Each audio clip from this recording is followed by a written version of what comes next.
Big boss താരം അഖിൽ മാരാർ 2020-ൽ നിയമസഭാ തെരഞ്ഞെടുപ്പിൽ NDA സ്ഥാനാർത്ഥിയായി അഖിൽ മാരാർ മത്സരിക്കും. 2020 ചീഫ് കോർഡിനേറ്റർ സാബു എം ജേക്കബാണ് തീരുമാനം പ്രഖ്യാപിച്ചത്. BJPയുടെ ആദ്യഘട്ട സ്ഥാനാർത്ഥി പട്ടിക ഈ മാസം പ്രഖ്യാപിച്ചേക്കും. UDF-നോട് അനുഭാവം പുലർത്തിയിരുന്ന ബിഗ് ബോസ് താരവും സംവിധായകനുമായ അഖിൽ മാരാർ 2020-ൽ ചേർന്നു. നിയമസഭാ തെരഞ്ഞെടുപ്പിൽ അഖിൽ മാരാർ 2020-യുടെ സ്ഥാനാർത്ഥിയായിരിക്കും. അത് എവിടെയാണ്, ഏത് മണ്ഡലത്തിലാണ് എന്നുള്ള കാര്യം NDAയിൽ ചർച്ച ചെയ്ത് തീരുമാനിച്ച് മാത്രമേ അനൗൺസ് ചെയ്യുകയുള്ളൂ. സ്വതന്ത്ര ചിന്താഗതിക്കാരനായ തനിക്ക് പ്രവർത്തിക്കാൻ അനുയോജ്യമായ പാർട്ടിയാണ് 2020 എന്ന് അഖിൽ മാരാർ.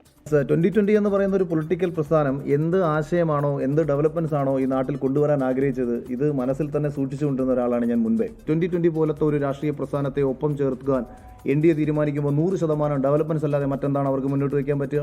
ചാനൽ ചർച്ചകളിൽ സജീവമായ ശ്രീജിത്ത് പണിക്കരുമായും BJP നേതൃത്വം ബന്ധപ്പെട്ടു. A ക്ലാസ് മണ്ഡലങ്ങൾ ഓഫർ ചെയ്തെങ്കിലും മത്സരിക്കാനില്ലെന്ന നിലപാടിലാണ് ശ്രീജിത്ത് പണിക്കർ. BJPയുടെ ആദ്യഘട്ട സ്ഥാനാർത്ഥി പ്രഖ്യാപനം ഉടനുണ്ടാകും. മഞ്ചേശ്വരത്ത് K സുരേന്ദ്രനും വട്ടിയൂർക്കാവിൽ ശ്രീലേഖയും മത്സരിക്കാനാണ് സാധ്യത. ഇനി മുതൽ മണ്ഡലമാറ്റം അനുവദിക്കില്ലെന്നാണ് ദേശീയ നേതൃത്വത്തിന്റെ നിലപാട്. 24 കൊച്ചി. ലോകത്തെവിടെയായാലും ഏത് സമയത്തും 24 വാർത്തകളും ഓഗ്മെന്റഡ് റിയാലിറ്റി പാക്കേജുകളും എക്സ്പ്ലെയിനറുകളും വിശദമായി കാണാൻ ഞങ്ങളുടെ YouTube ചാനൽ നിങ്ങൾക്ക് സബ്സ്ക്രൈബ് ചെയ്യാം.